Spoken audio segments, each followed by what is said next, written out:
সংখ্যালঘু আপনি নির্যাতন করছেন, জোরপূর্বকভাবে আপনি এই করছেন সেই করছেন। মূলত আসলে এটা নয়, মূলত হলো আমাদের দেশের বিচার কার্য ওই হিন্দুত্ববাদী আগ্রাসনের নেতৃত্বেই আমাদের দেশে বিচার কার্য সম্পন্ন হয়, দেশটাও পরিচালিত হয়। এই জন্য আমাদের দেশের এই নেতা কর্মীরা, এই সেকুলারিজমরা যারা আছে, ওরা যদিও আমাদের দেশে হিন্দুদের সংখ্যা কম, কিন্তু তাদের বুটের আশায় যাওয়া এর মানে হলো তাদের প্রভুত্বকে খুশি করা, তাদের প্রভুকে খুশি করা, অর্থাৎ ভারতকে খুশি করা। ভারতকে খুশি যদি করা যায়, তাহলে যেই দলে বেশি খুশি করতে পারবে এই দলে আমাদের দেশের মসনদ দখল করতে পারবে।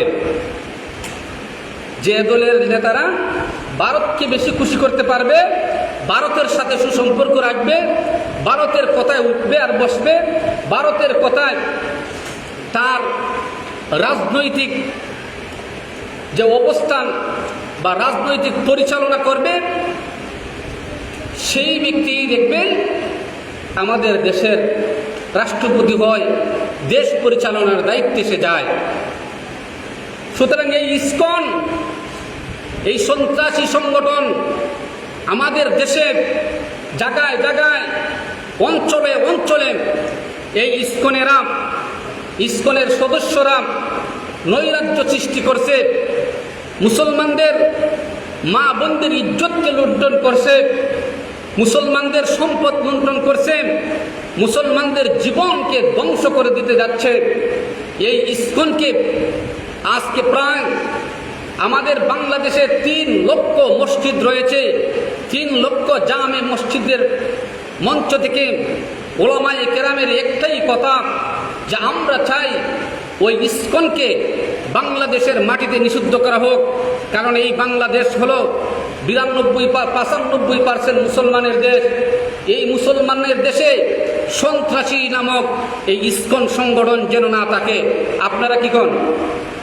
যাদের কাছে মুসলমানদের জানমালের কোনো ধরনের নিরাপত্তা নাই, মুসলমানদের মা বোনদের কোনো নিরাপত্তা নাই, দেশের সম্পদের কোনো নিরাপত্তা নাই, জনগণের কোনো নিরাপত্তা নাই, আমাদের দেশের সম্পদ, আমাদের সব কিছুর যেই সংগঠনের কাছে নিরাপত্তা নাই, আর যেই সংগঠনকে আমরা মুসলমানেরা বিশ্বাস করি না, আমরা মুসলমানরা আমরা সমর্থন করি না, সেই সংগঠন, সেই সন্ত্রাসী সংগঠন কেন আমাদের দেশে থাকবে?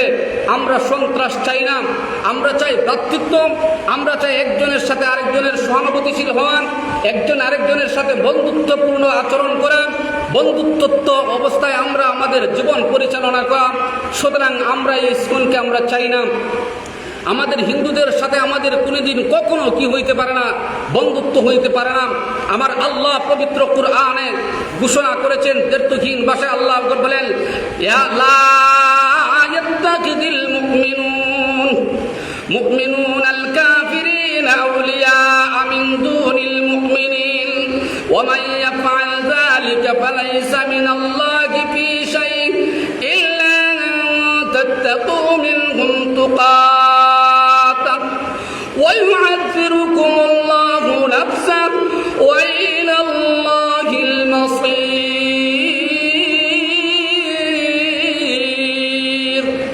আল্লাহ বলেন, ও মুমিন, ও মুসলমানেরা, তোমাদের মুমিন মুসলমান ছাড়া আর কেউ বন্ধু হইতে পারে না। কাফির কোনোদিন তোমাদের বন্ধু হইতে পারে না। মুসলমানের বন্ধু হবে মুসলমান, ঠিক না বেঠিক? আপনারা কি করেন? মুসলমানের বন্ধু কে হবে? মুসলমান বন্ধু হবে। কাফির কোনোদিন বন্ধু হইতে পারে না। কাফির কোনোদিন মুসলমানের কি হইতে পারে না? বন্ধু হইতে পারে না। আল্লাহ পাক অন্য আয়াতে বলেন, ইয়া আইয়ুহাল্লাযীনা আমানু লা তাত্তাখিযু আদুওয়ি ওয়া আদুওয়াকুম আউলিয়া।